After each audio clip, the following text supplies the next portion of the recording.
Je peux faire une proposition. Oui, bien sûr, je t'écoute. À chaque fois, tu nous dis que tu adores les livres que tu présentes. Alors pourquoi pas nous parler d'un livre que tu n'as pas aimé? C'est une question relativement pertinente. Le problème, c'est juste que c'est difficile pour moi de commencer, de me plonger dans un bouquin où je vais me dire dès le départ que je vais pas l'aimer parce que pour tout un tas de raisons. Mais si tu veux, pour la prochaine vidéo, pas celle-ci, mais la prochaine. Pour la prochaine vidéo, je peux parler d'un livre qui, à première vue, ne va pas me plaire. Et je vais le lire et je vous en parlerai. Et on verra si mon avis a changé dessus. Est-ce que je vais toujours ne pas l'apprécier ou est-ce que au contraire mon avis va changer dessus? En attendant, j'ai celui-ci et je sens qu'il va me plaire. A few moments later.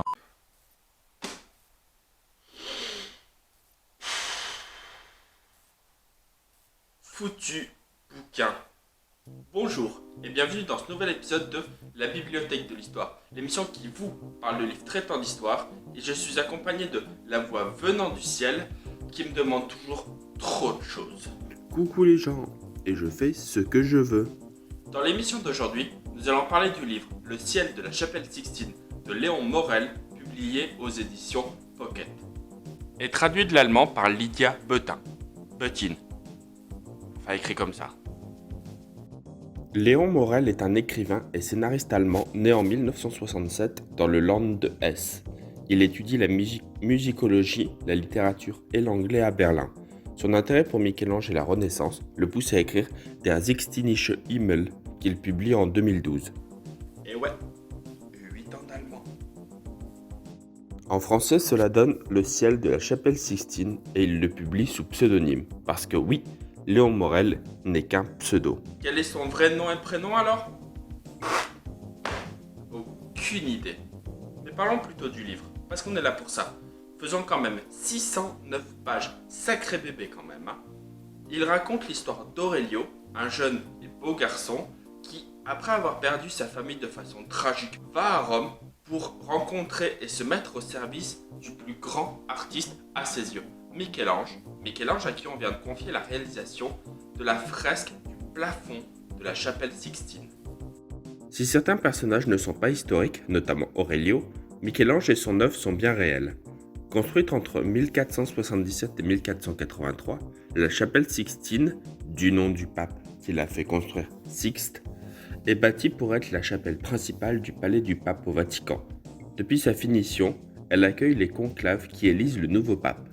Élection qui est surveillée par la fresque du plafond de Michel-Ange. Parlons de Michel-Ange d'ailleurs. Waouh! Quel talent dans la réalisation de cette transition!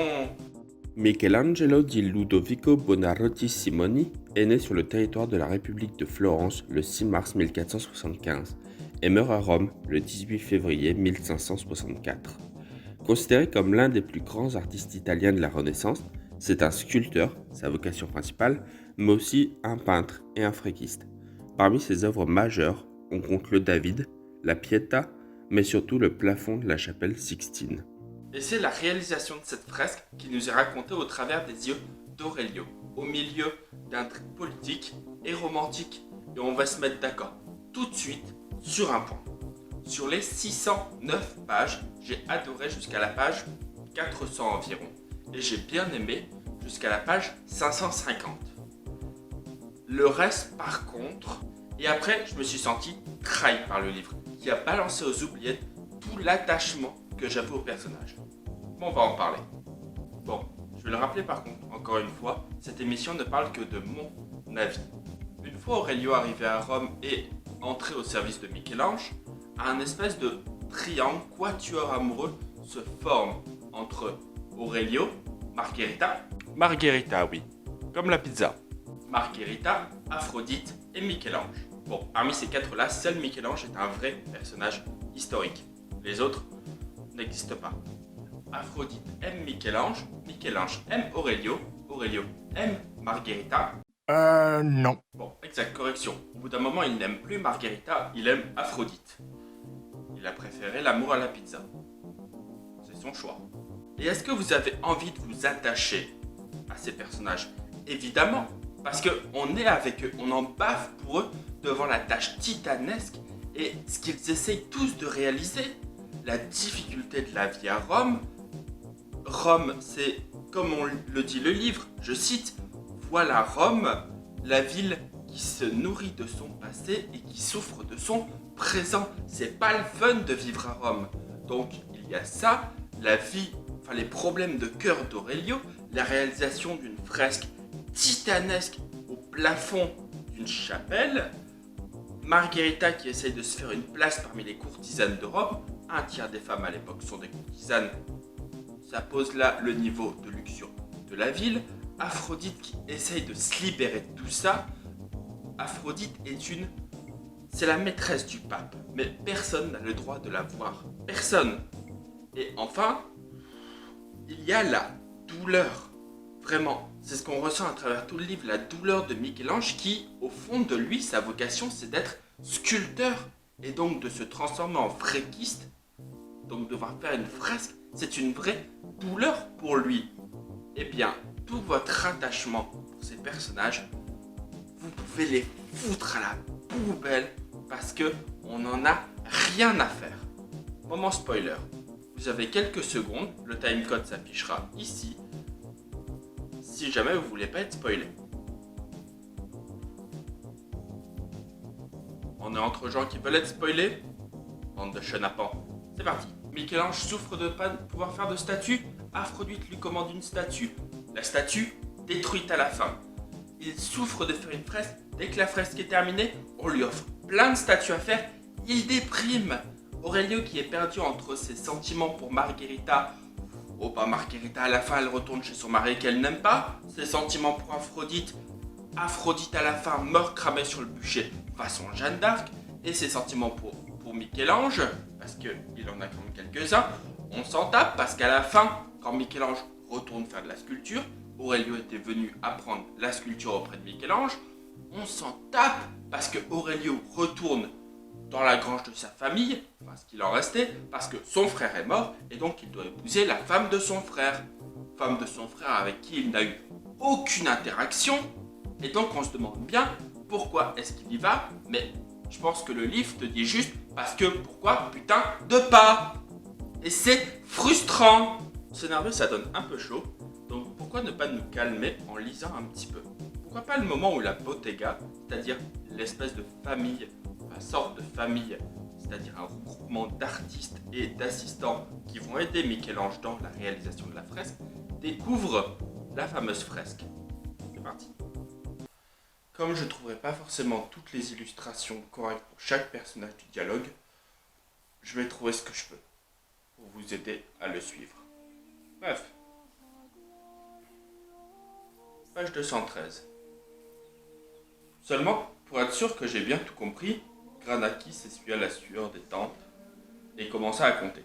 Tu voudrais peupler la voûte de dizaines d'hommes nus. Aux prophètes prévus s'ajouteront des Sibylles, les ancêtres du Christ, les Ignoudis, et je ne sais pas qui d'autre. Tout ce qui va être groupé autour de la présentation centrale aura un caractère païen plutôt que chrétien. On renonce complètement aux croix, aux anges et aux autres choses.